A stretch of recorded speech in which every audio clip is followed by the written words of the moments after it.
What's up, guys? Welcome back to the garage. Gerald here with you. 1994's The Crow was a film that is not only one of my favorites of all time, it is a movie that literally shaped me as a cinephile, as the movie lover that I am today. I'm dating myself, but I graduated high school that same year, 1994, and I was a bit of a goth kid. So when The Crow came out, not even knowing anything about the comic or the graphic novels, I was sucked in immediately. And then I was also fascinated in a pre-social media age of the tragedy of Brandon Lee, of course, Bruce Lee's son, who infamously died on the set based on a tragic accident in The Crow. The bleak, dark, gothic feel of that movie, it's remained one of my favorite things in cinema to this day. They are remaking the film. It's coming out this year, starring Bill Skarsgård, who I admittedly love so much, especially his turn as Pennywise in the It films. But I am skeptical because this is truly one of my favorite films that I thought, please don't touch that. That is a perfect movie. I think of another movie like Back to the Future. Like, don't touch it. It literally cannot be corrected or fixed or improved in any way. It's flawless. Let's see what they do. I have not watched the trailer because I've been at work all day. I've been holding out for this reaction. I'm going to watch the trailer for The Crow, the 2024 version, right now, and I'll give you some thoughts at the end. I have to put on my glasses because I don't have my contacts in. And like I said, I graduated high school in 94. And play. What's the first thing you liked about me? I thought that you were quite brilliantly broken. You feel like my person? You feel like my person. What's the worst thing you've ever done? I saw things. Shelley. I shouldn't have seen any of it.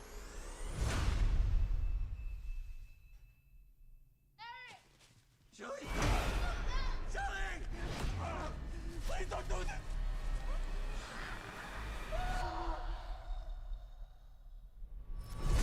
Oh, brutal.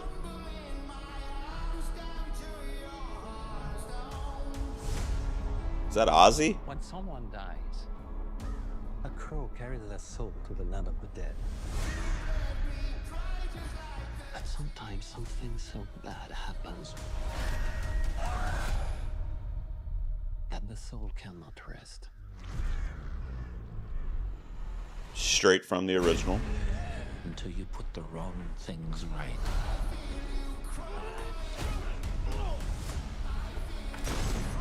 Ooh. You were given the power of a god.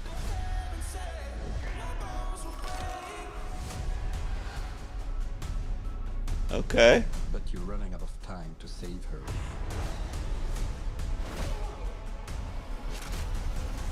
Oh, shit. I'm gonna kill them. Every single one of them. Is that the big boss?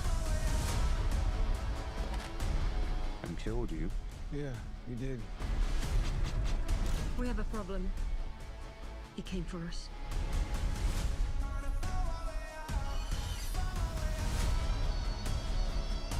First impulse. Anger. I don't know. Oh, wow. The trailer's not holding back. Anger. It's love.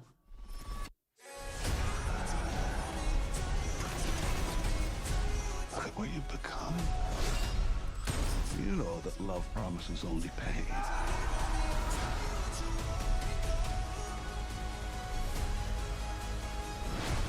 All right.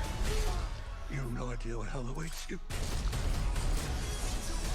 No, I do.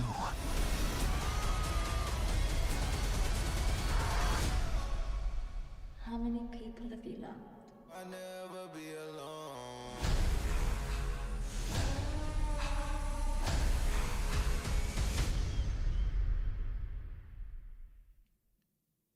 I'm going to try really hard to not compare this to the 94 version. I think this is something totally different if I'm basing on that trailer.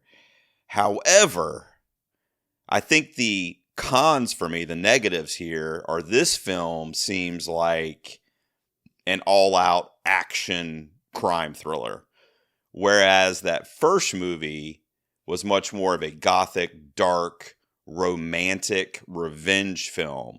And I'm not saying this one won't play out that way too, but the trailer, just that 3-minute trailer, which by the way was too long, was much more brutal than really anything we got in the whole movie in 94. Let me give you some things that I really liked about it. I liked that it kept a lot of the same dialogue in kind of the origin of the Crow and the story of Eric and Shelley. It looks like it's a very similar kind of opening act where they both are killed and, you know, he's brought back to life because of the power of the Crow and the whole kind of mythic lore there. So that looks all very similar. The brutality and the action sequences are much more gruesome and violent. And I think that could be cool. I like that it is doing something different, right? I like that it's not a beat-by-beat remake, which I don't think we're going to get that here.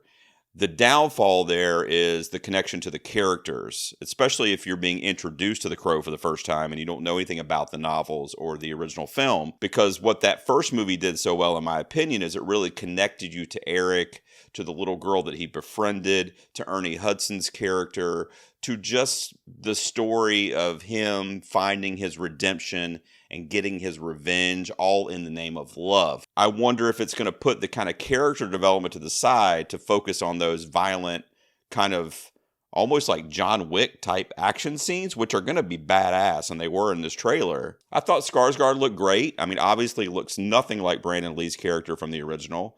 Really doesn't look like the comic version either. But again, I'm okay with that. I will be seated. I love Skarsgård. I mean, think about this. Did he really look like any Pennywise adaptation we'd gotten prior to the It films? No, he kind of made it his own creepy creation with some familiarity to it. And I think he could do that here with Eric Draven and with the Crow as well. In summary, I thought it was a good trailer. I thought it was too long. It doesn't need to be 3 minutes long. Condense it down to 2 minutes. I've already mentioned one of my favorite things from the 1990s is The Crow. That soundtrack, I listen to it literally to this day. By the way, 30 years later, is that right? Getting a Crow remake. Yeah, they've been talking about this forever. I think it was like Jason Momoa at one point. But I'm all about Skarsgård being on board for this one. I'm skeptical. At the end of the day, I'm still very skeptical, but I am going to give this a chance. Here's something I want to say. I don't want this to attempt to be better than the original or attempt to, quote unquote, replace the original. I want this to be something different that reminds us of the original and has certain callbacks to the original. That's what I'm hopeful that they're going to do here. This looks like an all-out, balls-out, brutal, bloody, gruesome action crime thriller with some Crow elements built in, so I think maybe we will get that. What did you guys think of the trailer for the new The Crow? Are you as skeptical as I am? Let me know down below. Thanks for tuning in. I'll see you next time in the garage.